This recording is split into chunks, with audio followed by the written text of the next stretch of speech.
Quando você vai trabalhar uma campanha, né? Vamos dizer que eu sou uma grande marca aí, a Coca-Cola e tal, o que que eu vou fazer assim? Eu vou falar pra você o meu budget, qual que é a minha ideia e o que acontece assim, como que... Perfeito. Acho que todo mundo que está ouvindo a gente já deve ter entrado uma vez na vida, pelo menos, no Meta Ads ou no Google Ads. Se você não entrou, pô, você não tá com as mãos sujas o suficiente na tua companhia. Ou então você tá focado nas coisas erradas, porque vendas é oxigênio. Mas assim, essas plataformas, eventualmente alguém que não conhece, são plataformas onde você compra anúncios dentro da Meta. Ou compra anúncios dentro do Google. E elas têm uma dinâmica de produto, uma lógica de produto muito simples, que é você define o seu objetivo, você define o orçamento que você tem para aquele objetivo, você define o período de veiculação e você define com quem você quer falar, quem você quer atingir com a campanha. Essas são os 4 pilares do que a gente chama de um gerenciador de anúncios onde você compra mídia. E a nossa plataforma, que é o Creator Ads, ele tem exatamente a mesma lógica. Então ele é um software que a pessoa entra na internet com um login e ali ela define o objetivo que ela tem, o orçamento que ela tem, o período de veiculação e com quem ela quer falar. E os nossos agentes, a partir desse input, eles varrem o nosso inventário de 360 mil influenciadores e recomendam, ó, dado que você tem 700 mil reais, são esses 700 influenciadores aqui que são perfeitos para a tua campanha e te trazem o melhor custo por resultado, dados os nossos algoritmos preditivos. Em geral, você sabe quanto que os caras cobram pra fazer cada campanha? Muda de uma marca pra outra? Como que é? Essa é uma lógica de produto interessante nossa. A gente não pergunta para o influenciador quanto ele cobra. O nosso algoritmo valora o projeto que ele vai entregar. Então, como é que isso funciona? Se eu estou projetando que o influenciador A vai entregar 30 mil views, dado a correlação que ele tem com esse nicho, a taxa de engajamento média dela, o histórico de performance que ele teve em outras publicidades similares, tudo isso entra num algoritmo nosso que projeta quanto ele vai fazer nessa campanha. E com base nisso, eu ofereço para ele R$ 1.500, R$ 700, R$ 250.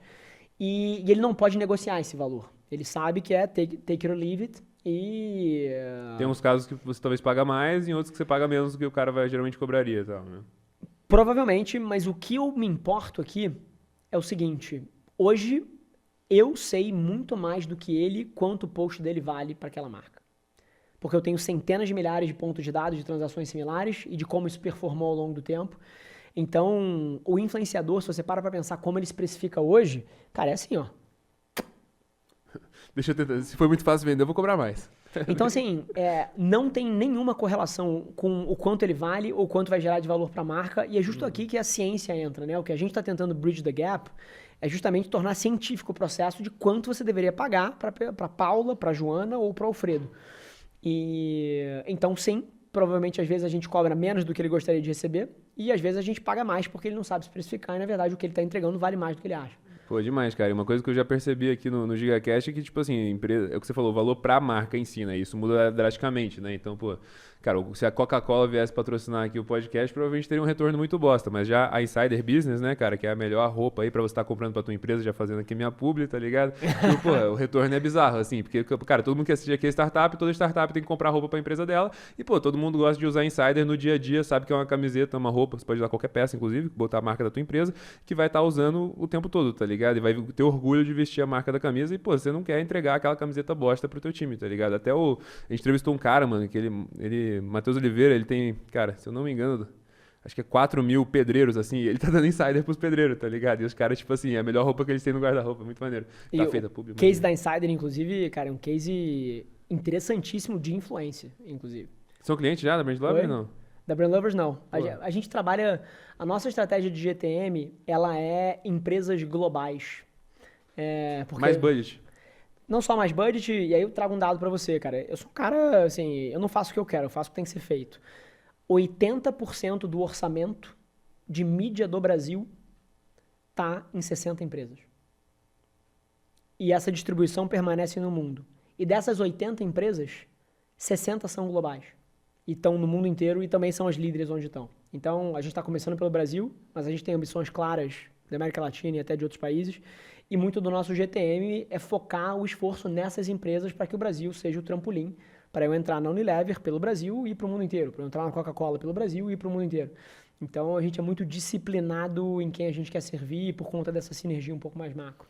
E hoje, cara, você sente que fazer esse pulo pra virar um negócio global tal é tipo um big stretch na parte de oferta tal? Ou você acha, cara, quero entrar num país é relativamente tranquilo de conseguir a oferta?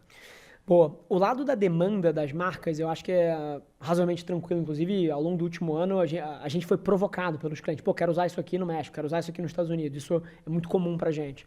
As empresas muito grandes, elas têm uma necessidade de padronização de ferramentas, processos, parceiros, traz muita eficiência para o negócio. Imagina o que é uma Unilever, por exemplo, ter que trabalhar com 222 parceiros, tipo, no mundo inteiro. Você não consegue criar homogeneidade no teu resultado. Tu vê o que você faz, né? Porque senão ele teria que trabalhar com pouquinhas agências diferentes e tal. Então dá muito trabalho. Então, do lado da demanda, é muito lógico porque que uma empresa global gostaria de padronizar esse tipo de coisa. Agora, do lado da oferta, esse sempre foi o desafio. Então, eu sempre tive a cabeça muito fechada sobre o momento de internacionalizar, porque Brand Lovers não é a minha primeira empresa. Então, já perdi muito da ingenuidade do founder quando ele começa, ele acha... o fundador, quando ele começa, ele passa por uma jornada incrível, né? Primeiro, ele está super animado, mas ele é completamente desinformado do desafio. E aí tem um momento que ele começa a ver as verdades duras de empreender. E aí ele vira um pessimista bem informado. E aí aqui que a maioria das pessoas desiste, mas quem persevera, quem continua, aí passa a ser um otimista, mas dessa vez bem informado. E é logo depois, geralmente é quando as coisas boas acontecem. Então, hoje em dia, eu já passei por essa curva, então eu tenho mais noção dos desafios. Quando eu comecei a empresa, eu acreditava que a construção do supply do marketplace, ela ia precisar seguir a lógica do Uber. Então, cada país que você abre, você precisa, cara, encontrar milhares de motoristas. Cada país que o iFood ou uma Meituan abre, precisa encontrar milhares de restaurantes. Isso é muito dispendioso do ponto de vista de capital. Então, eu estava empurrando mais para frente. Mas, recentemente, a gente recebeu uma notícia incrível, que foi a mudança de estratégia das plataformas digitais. Então, hoje em dia, a Meta, o TikTok e o YouTube, isso tem poucas semanas, tá? Elas todas começaram a mudar as APIs delas. Então, hoje em dia, eu consigo ter acesso ao supply dela de influenciadores através de APIs. Então, muito do esforço que seria hercúleo de aquisição, hoje em dia reduziu muito a barreira. Então, a gente tem considerado, sim, acelerar um pouco o projeto de expansão. Mas, tendo dito tudo isso, eu sou muito preocupado com foco. Uma coisa que eu aprendi na vida é que quando você divide o teu foco em duas coisas, você não divide 50-50. Vira tipo 30-30. E 40% do teu resultado meio que evapora nos switching costs mentais e de processo. E esse é o grande erro que eu vejo os empreendedores cometendo, que é o cara se espalha 1 milha, 1 quilômetro de largura e 1 metro de profundidade. Então eu sou muito preocupado com isso e... Já cometeu esse erro também? Já cometi esse erro mais vezes do que gostaria de admitir. Eu também, cara. Inclusive no último episódio eu fiquei falando meia hora dessa porra, cara. Que é tipo assim... Acho que é uma das principais coisas que eu vi assim, cara, quanto menos coisa você fizer, mais vai dar certo. Senão você fica fazendo tudo pela metade e nada anda, tá ligado? 100%. E a empresa perde o foco, todos os colaboradores não sabem direito o que fazer, tá ligado? 100%. E eu vou além nesse tema, tá? Depois que eu aprendi essa lição, eu comecei a derivar ela até pro time. Exemplo prático aqui pra quem tá ouvindo a gente.